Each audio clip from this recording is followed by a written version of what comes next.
On January 22nd, 2015, Eric Schmidt, chairman of the world's change agent, Google, told the elite crowd at Davos that the internet would soon disappear.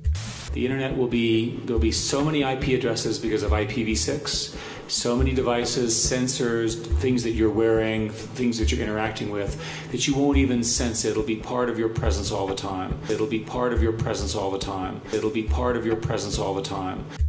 If the internet is so omnipresent, it becomes part of you. These smartphones are really supercomputers, and everybody here has one. An interesting statistic is that on the order of 400 million people in the past year got a smartphone.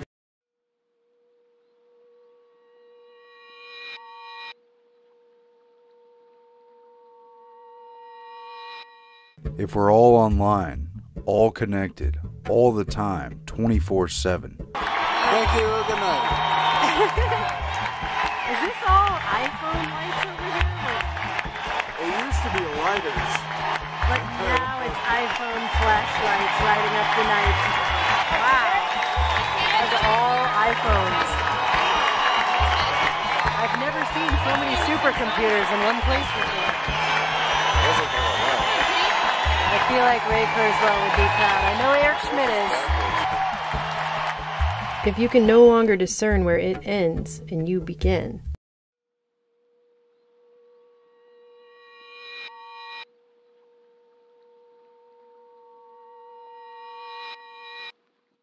We're going to become increasingly non-biological to the point where the non-biological part predominates and the biological part is not that important anymore. What does reality really mean anymore? We are living in a computer-programmed reality, and the only clue we have to it is when some variable is changed and some alteration in our reality occurs. Imagine one day we have these powerful supercomputers and we really, with fantastic fidelity, can create a universe in silico, if you will, which has sentient beings within it that don't know that they are in a simulation. So there's one thing you know for certain, that is that you exist as a flesh and blood human being. My goal is to convince you otherwise. What is real? How do you define real? If you're talking about what you can feel, what you can smell, what you can taste and see, then real is simply electrical signals interpreted by your brain. It's so, in principle, easy once you have that technology. Come home at night, you flick it on, you create a universe, and you sort of kick back and you watch what happens. It's therefore much more likely, just based on the statistics, that we are in a simulated universe than that we're not. We would have the overwhelming impression that we were reliving the present, déjà vu. Perhaps in precisely the same way, hearing the same words, saying the same words. Oh, déjà vu. I submit that these impressions are valid and significant, and I will even say this: such an impression is a clue that at some past time point, a variable was changed. What is it? A déjà vu is usually a glitch in the matrix. It happens when they change something. Reprogrammed, as it were, and that because of this, an alternative world branched off.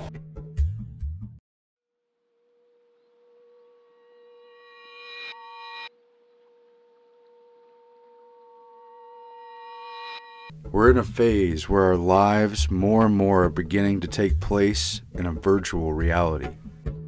It's not just a new development in games or an online play area, it's now the dominant forum in which the world interacts and happens. Our lives are more and more being carried out through virtual communication, through trendy technological gadgetry and social media platforms that now seem like we couldn't live without them when they didn't even exist just a few years ago. It's a part of the way that I communicate with my friends. Many of us now have more friends online than we talk to in real life. The attraction of common interests creates circles of online peers that for some become more important than the real people in our communities and our physical surroundings. Do you know who your neighbors are? We communicate through ones and zeros faster and more often than with our vocal cords. We can be face to face, but predominantly over a digital connection, disembodied from our five-sense reality.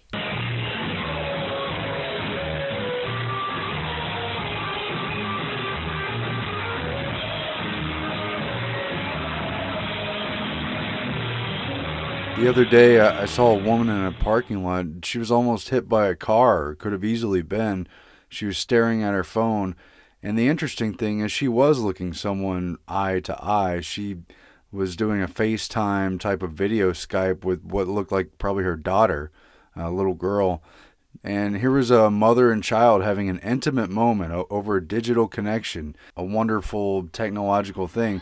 But at the same time, she was disconnected from her physical reality and in potential danger, walking around completely oblivious, and yet somehow she was connecting. But what world was she in?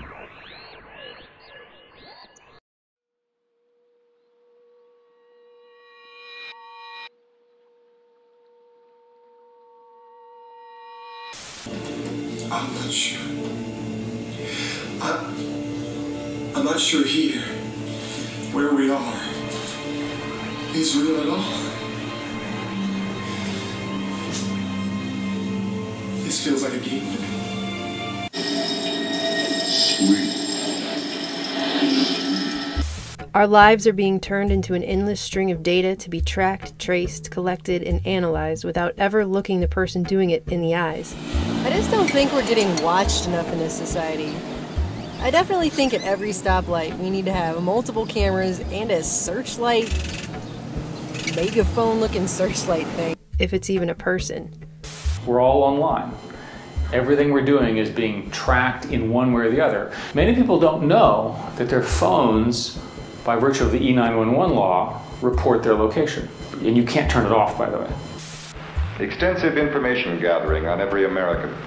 Electronic surveillance. The era of the computer. Invasion of privacy.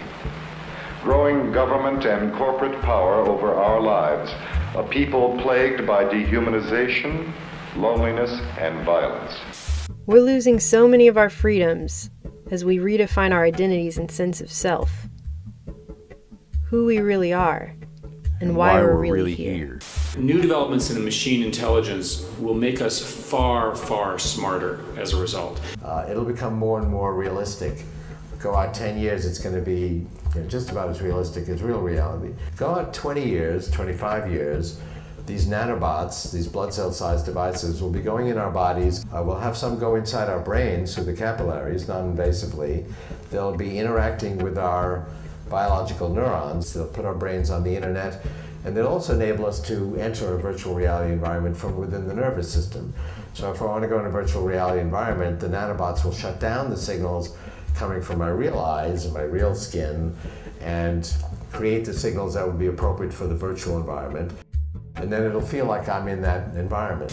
You know, up to now, I kept thinking that everything science did was good. My training, I suppose. Now I'm not so sure. Who controls this virtual world? Who owns it?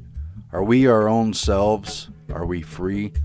Are we making decisions, or are our gadgets deciding our lives for us? I'm sorry, can you repeat that? What color is an apple? Hello? They hung up. Did you break the computer?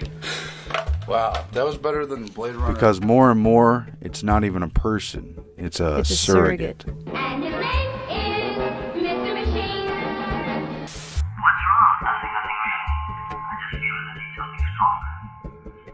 If you have a problem, don't hesitate to ask for assistance. Thank you, alright. Call 348 Funky. Are all of us already transhumanists?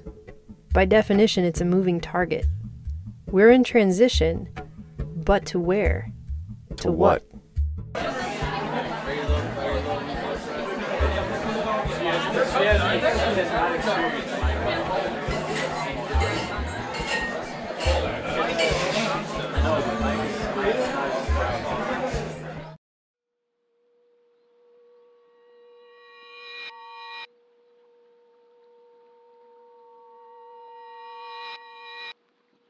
It's simple. The singularity isn't about one crystallized moment where a choice is suddenly made to merge with the Borg. We are the Borg. Lower your shields and surrender your ships. We will add your biological and technological distinctiveness to our own. Your culture will adapt to service us. Resistance is futile. So electronics are boxy and rigid, humans are curvy and soft. That's a mechanical mismatch problem. They started making electronic tattoos. So I'm wearing one here on my arm, and it has an antenna and some sensors embedded in it. And what we plan to do is work with them to advance a tattoo that could be used for authentication. It's about an incremental ratcheting up, an encroachment. In virtual reality, but it will feel very real. We'll ultimately be able to do that with real reality too, like self-organizing swarms of nanobots that can link themselves up into a virtual body. What you see is how God made you. We're not meant to experience the world through a machine. Look at these planes, they're writing numbers in the sky.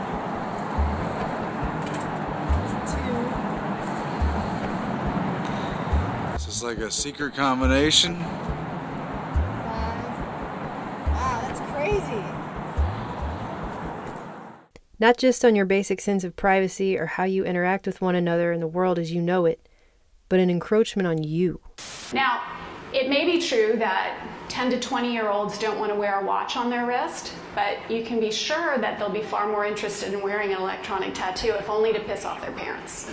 We can create bodies with nanotechnology. We can create virtual bodies in virtual reality. The virtual reality will be as realistic as real reality. The virtual bodies will be as detailed and convincing as real bodies.